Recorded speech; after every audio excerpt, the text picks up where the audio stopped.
David Duffett.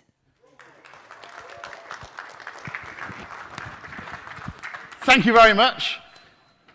Last day already. Oh, boy, happened so quickly. Saw lots of people having fun yesterday, lots of great sessions, and of course we've got more great sessions today. But I've got a couple of housekeeping things to tell you. First of all, lunch. Lunch is not going to be in the same place as yesterday. It's going to be out of here and to the right, so down the other end of this place. I forgot the name. Somebody will, I'm sure, tell me the name. Where's Tesh? What? Grand Salon. The room's called the Grand Salon. Dangerous Demos. James, would you care to stand for a moment? Dangerous Demos, as sponsored by Cloudonix.io. James has 5 slots to fill on the Dangerous Demos. And if you want to do a tech check, if you come back to this room from 11 o'clock onwards, you can check your laptop and things against the projectors and stuff like that. The other thing that is always important at AstriCon, something we love to do, is to recognize community members for their contributions. We recognize the whole community coming together, but every now and again you get somebody that's extra active on the forums or contributing in some other way. And so I wonder if we've got a John Kinniston in the house. Do we have a John? We do have a John Kinniston in the house. Come up, John. Come and say hello. Let's bring, actually, to save you coming all the way around, let me give you a little prize. These prizes are very cool. What they are is a stick PC, size of a USB stick, complete PC, terminates in an HDMI, and we would just like to recognize you and say thank you very much for your contribution, John. Thank you, David. We'll get a little photograph afterwards if we may. Thanks a lot. Well done, that, John. And John's very active on the forums in helping people out. Another community member who's traveled all the way from Russia is one Igor. Igor, how are you doing? Come up and say a quick hello. Same thing for you. Thank you very much, Igor. Well done, that man. Igor is the maintainer and the creator of Chan Unistim. No, not creator. Oh, sorry, maintainer of Chan Unistim. So if you've ever had the pleasure of connecting one of those Nortel Unistim devices to Asterisk, that's thanks to Igor. Well done. Thank you very much. Thank you. We'll get a photo afterwards if we may. Good. OK, I think that's it. Of domestic arrangements. It's so many people, so many new faces and so many old faces. And I'd just like a little show of hands. Whose first time is it to AstriCon today? Or this time? Excellent. OK. Who was at the very first one in 2004? I've got one hand at the back. Got a hand over there. Where was the 2004 one? Atlanta. Where was the 2005 one? Anaheim. 2006? Dallas. Should we go through all of them? Well, 2007? Carefree, Arizona. Scottsdale. Yeah, we could go through them all. You can measure it by the number of AstriCons you've been to, the amount of time you've been in VoIP, how much hardware was when you started in this game. My personal favourite is how much of your life has been wasted waiting for Telecom phones to reboot. That's my favourite. Of course, in fair play to Telecom, they have got new firmware and it does load up a little bit more quickly now. So anyway, just a little bit of fun. Remember to give your feedback on all the sessions. If you're using Sked on your phone, there's an ability to give feedback on each and every session. We value that feedback. It's very, very important to make AstriCon even better the next time round. And also, you will get a feedback email after the event, as you do with these kind of events. I know it's very tempting to just leave it, but the more feedback you give us, the more optimized we can be. Who enjoyed the keynote yesterday? Excellent. We've got another cracking keynote for you now. We've got none other than a very special lady in open source, Miss Deb Bryant. Deb is Senior Director of Open Source and Standards in the Office of the CTO at Red Hat, no less. So give her a very warm AstriCon welcome. It's Deb Bryant. Thank you very much. Much appreciated. Hey, good morning, people of AstriCon. And good morning to the folks that are dropping in by streaming. So if you read the abstract in the program, which I did a couple of days ago, you may get the impression that I'm giving a technical session. Someone rewrote the abstract. But I want to change your expectations because what I'm really here to talk about is community and the businesses of open source and some of the history of telecom and the influences of open source. So I hope that's okay with you because it's always better to talk about things that you know the best and that are closest to your heart. I have the good fortune of working at Red Hat with a lot of people who are deeply experienced in all of the technology, and I learn a lot from them every day. In telecom, there are really two major waves of disruption in the last 15 years or so. The first one was the advent of the internet and voice over IP. That shook things up a bit. And then the second came as we started changing the way we were thinking about networks and managing networks and hardware. And both of these big changes are really driven and fueled by open source. And so open source development, open source communities became very important. Very briefly, my job at Red Hat is to make sure that the communities that Red Hat relies upon for their commercialized products and support thrive. So I've been working in open source communities for a couple of decades, and when Red Hat came to find me, it was kind of hard to say no. They wore me down, but I think I have the best job in the company, but don't tell my boss. My entry into the telecom industry was in the cowboy days of the competitive local exchange carrier times. I was the vice president and general manager of the internet subsidiary of a publicly traded telecom that ran a CLEC. And I learned a lot in that period of time. It was an interesting industry. There are still some survivors, but as we found out over time, the way those companies were built and the measurements they were built upon and the craziness of the relationship between the local exchange carriers and what investors expected as a return turned into quite a train wreck, and I don't think it was the value that consumers were hoping. So I learned a great deal during that time, and I fled and went to the public sector where no one would ruin your stock and break the hearts of the shareholders. I spent a number of years thereafter. I worked in Oregon state government as Oregon's deputy state CIO. I served on the OSI, the Open Source Initiative Board, for 6 years. I just finished a 6-year term about a month ago. I also work with a number of nonprofit entities whose mission is to use open source to do good things like improve our voter system. I also worked at Oregon State University's Open Source Lab, and there I got to meet the Linux kernel, and I got to learn what open source communities need to thrive, to help with infrastructure. OSL is still there, hosting really high impact community projects like the Drupal project, Apache Foundation, Linux Foundation's infrastructure, all lives there, and it's run by students mostly.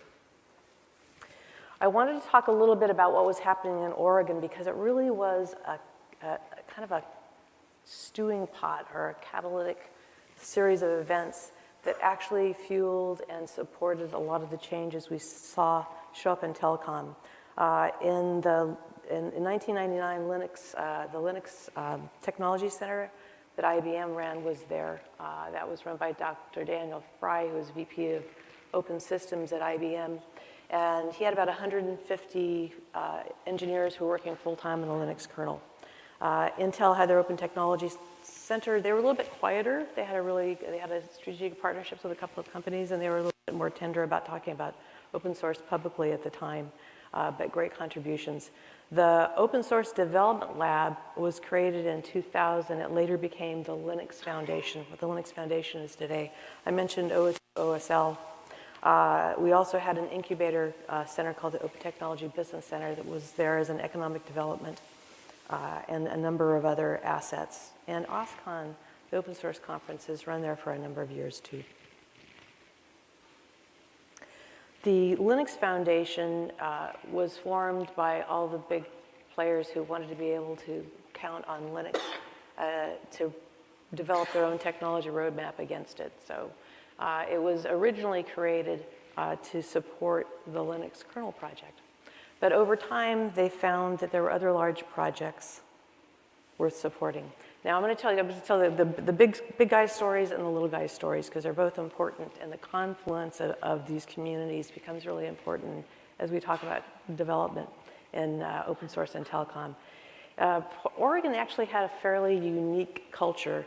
Oregon in 2000 was the state that had the highest number of small businesses in the United States. There were more small businesses than any other state. We had fewer really large companies were headquartered there.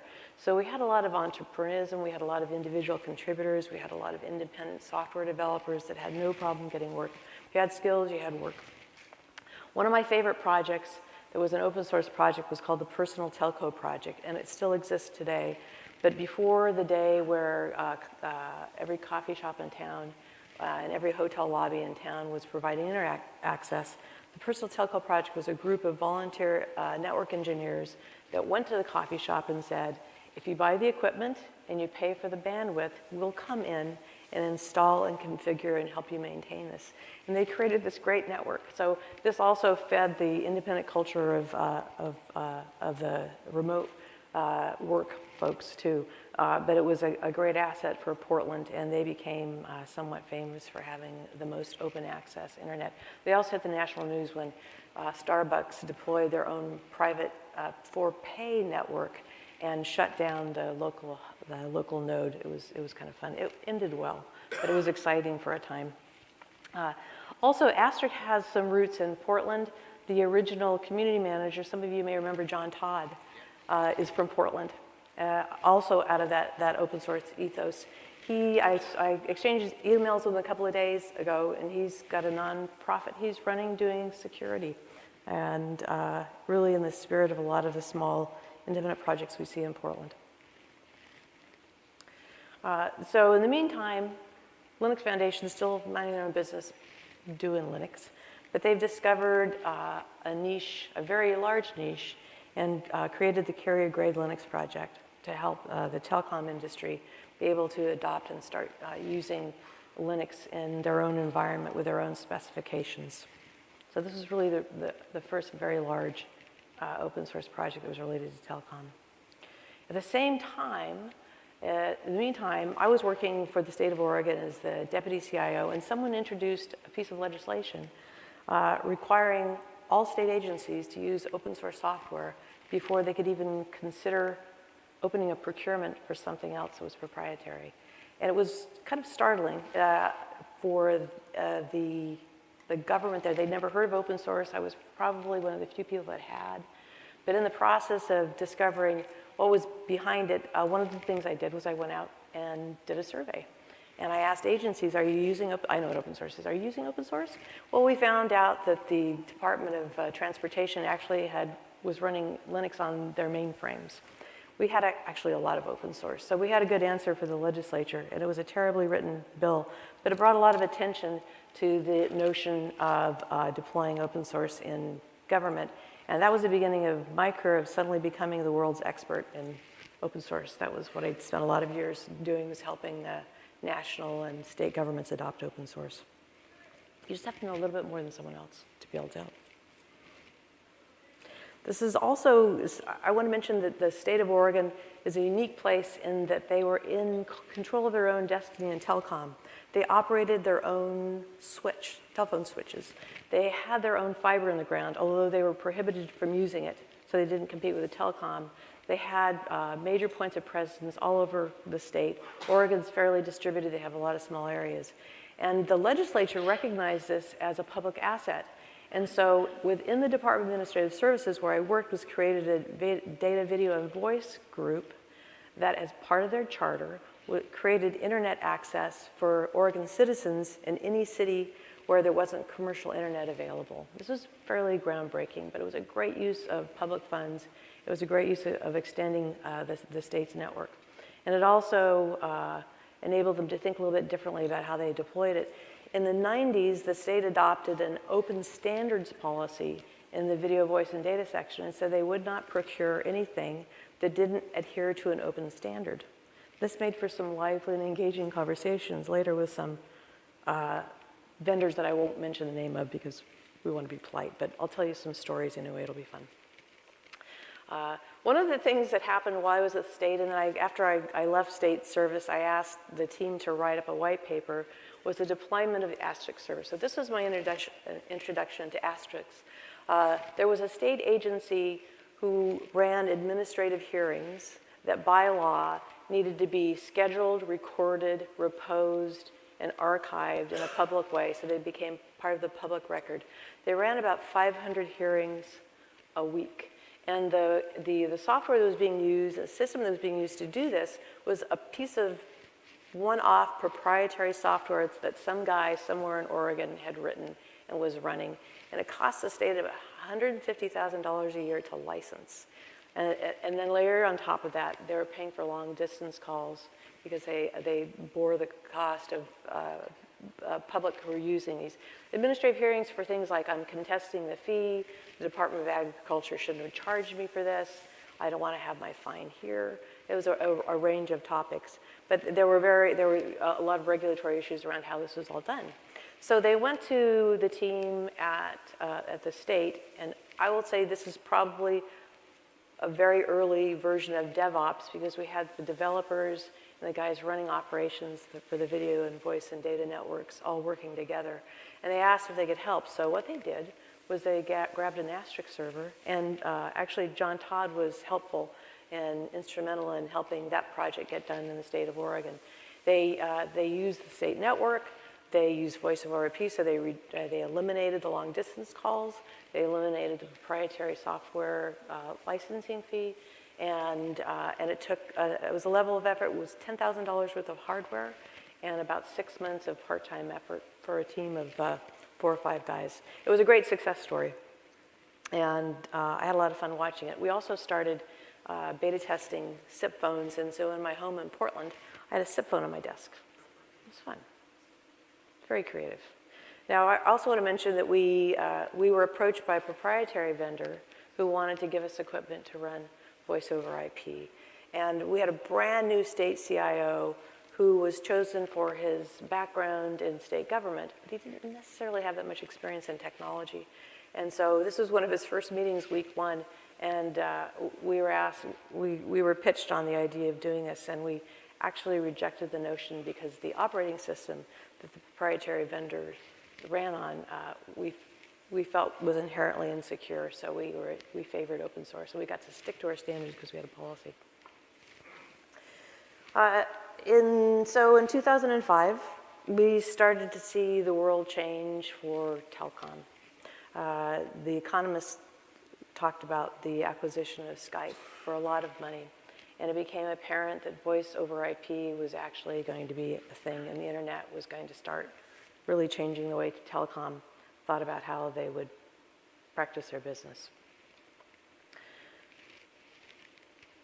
So the next wave at the Linux Foundation was the creation of projects that would support telecom's strategy to try to change their approach to the industry. So now they have really no way to pivot and compete with the folks that were using the internet. So they had to figure out how they would be able to accelerate and change. Open Daylight was the first project, and Linux Foundation, because they had a history of successfully governing these large enterprise projects, was approached. Red Hat was one of the first companies to join. We were already a longtime member of Linux Foundation because, well, we're a Linux company. But we weren't a telecom company. And in 2009, we didn't have any stake in any what you call vertical markets. Red Hat has traditionally done software development and focused on customers across the software needs of data centers and not necessarily for a vertical market. So this is the first time. We were approached by Telecom. They said, here's the deal. We know we need to do open source. We don't know how to do it. Linux Foundation's leading the effort for governance and for the project, but we don't actually know how to collaborate. So we spent a great deal of time. We still work with traditional telecoms who don't know. I mean, if you think of the history of telecom, they know how to share networks. They've been collaborating for a long time, but they've never co-created software, and they've never created much software to begin with. So this is a huge, huge change and a real challenge, and it's been a pleasure and an interesting process to work with some of the telecom giants and create things like onboarding training for engineers so they can understand how to work in the upstream. You know, how to be a citizen, what are the tools, what are the applications, how do you do that? It comes naturally for you, you get it, you're working in open source, but imagine being a legacy vendor, and for the first time, you know that if you can't just open your checkbook, you have to be in the kitchen when the soup is being made. You have to, if you want to influence the project, you have to put some engineering resource into it. So Red Hat suddenly found themselves in the middle of helping the telecom industry, and now we have a stake too. So that's the history. Let's kind of roll forward into some current things. So a couple of years ago, Russell Bryant did the keynote. Did anybody see that? Remember Russell? So Russell Bryant worked for, we're not related. Russell Bryant worked for Digium for a time, and he now works with me in the office of the CTO, and he's our OpenStack expert, and he also does a great deal of work with Telecom.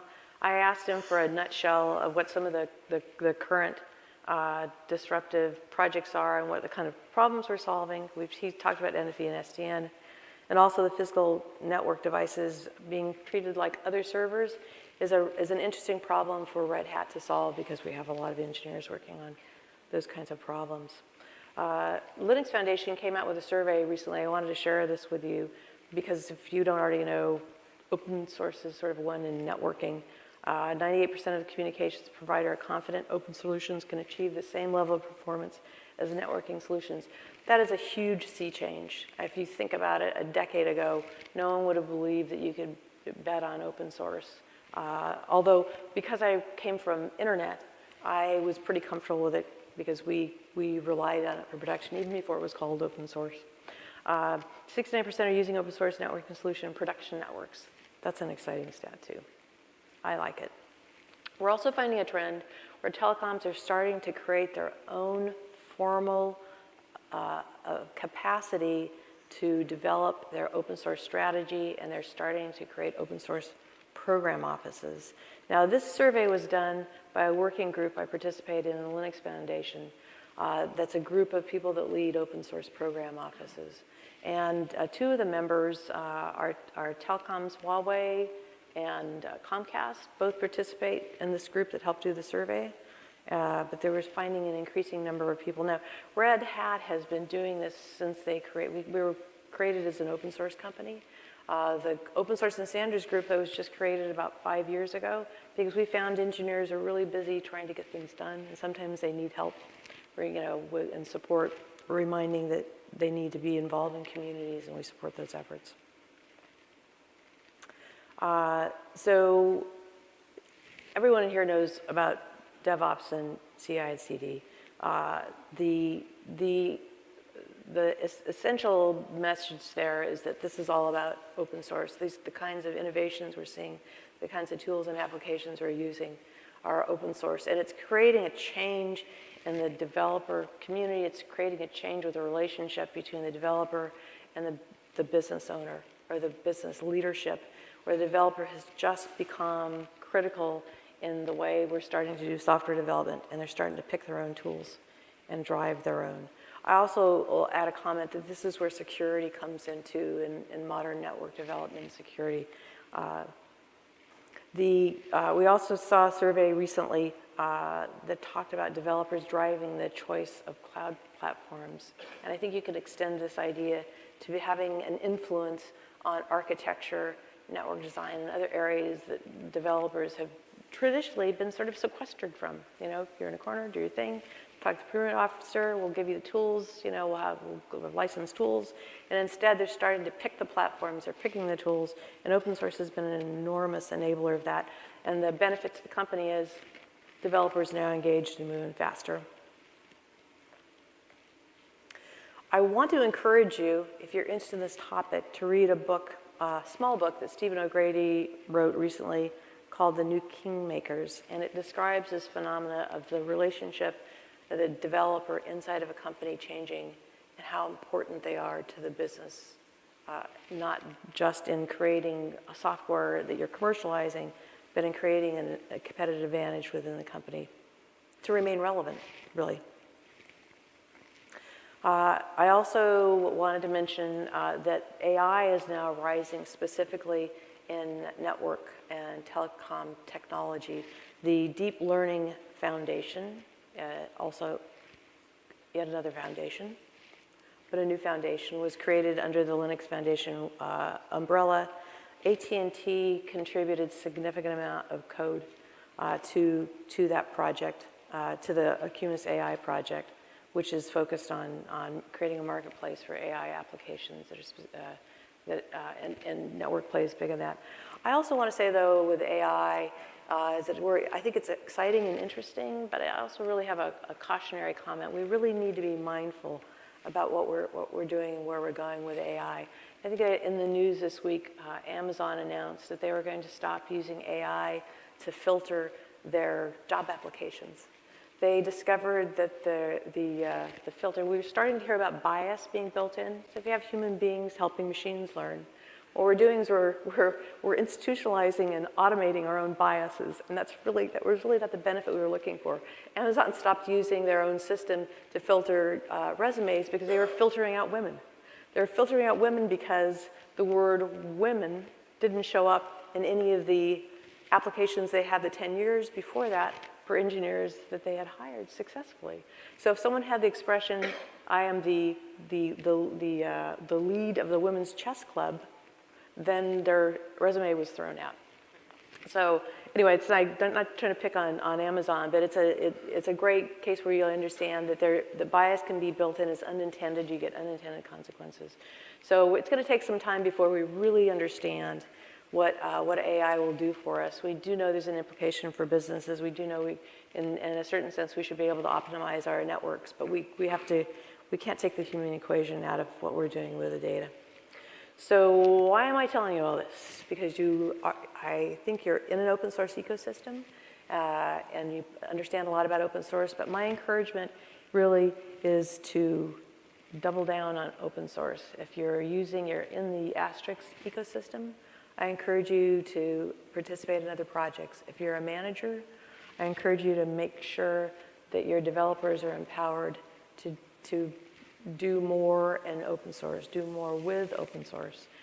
We have a number of practices at Red Hat that I think have uniquely created the opportunity for the company to remain as a good citizen in the open source community. So as an example, if we have an engineer that comes to Red Hat and they have their own email address on GitHub, we don't ask them to use a Red Hat email. We're not trying to create vanity statistics to get credit for how many people are contributing in projects. What's important to us is that our engineers can work in the community, with their own identity, to contribute shoulder to shoulder with other folks in the community. That's where meritocracy comes in, that's where collaboration comes in. And I'm really proud of the way that Red Hat works with its developers and empowers them. It makes for a great environment for engineers to work. And it benefits us because we strengthen the ecosystem. If that engineer leaves, they leave with their identity, they leave with their good work and reputation, and we continue to have a great relationship ongoing. The mindset, I will say the challenge, DevOps and everything, if you haven't already shifted the way you're doing software development, you should be looking at it now. If you're not doing it, find a peer in another company, ask them for help. There's a cultural mind shift that's really needed, and sometimes it takes being able to go into another organization, maybe with a manager who understands how they've implemented their own company. But it's huge, and we just need to do it. I also would encourage you to apply open practices in your organization. That's a whole other talk. But really what we're talking about is extending the idea of the virtues and values of open source, openness, meritocracy of ideas, transparency. These things are not easy, but they give us the greatest benefit, and it makes for a great company. There's a whole book written about that. And really, that's my comments. A little time if you have questions or discussion, but I appreciate having an opportunity to talk to you. Thank you very much, Yeah, Deb. thank you.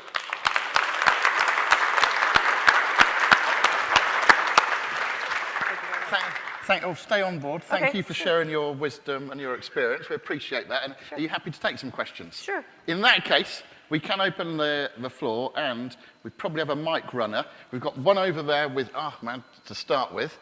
Can somebody get a mic to Ahmad there, please? Thank you. Oh. Hi. Since GitHub is owned by Microsoft now, does Linux Foundation any program to establish something similar to that? So, it's interesting. I had a colleague visiting the European Union next week, and he wanted to know if Red Hat had, I don't do the official position, but he asked me if Red Hat had a position or a concern to convey. And I have to say that, first of all, I think that Microsoft is now in the spot of having to be a good steward of GitHub. We have an escape valve. It's called GitLab, so it's not that it couldn't be recreated. The easier thing is to keep what's already going. People like to work where the community is. There's so much transparency involved that I'm not concerned.